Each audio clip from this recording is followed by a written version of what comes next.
Here is a short wellness snack from a recent Well Wave Now conversation. One insight you can apply to your health. What's happening? So yeah, when you're eating that kind of food, what happens is you don't have sustained energy. So if you keep your carbohydrates low, it's like this. Carbohydrates are good for about an hour and a half to 2.5 hours max. Okay. And then you have to eat something to keep your energy up because you're running on glucose. Your body only burns one energy system at a time. It's either simple sugars and carbs from glucose or it's fats.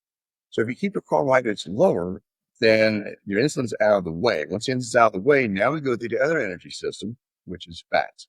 Fats last 4 to 6 hours, much more stable, less likely to have hunger or snacking issues because you're running on that system of energy. And that's what people need to understand.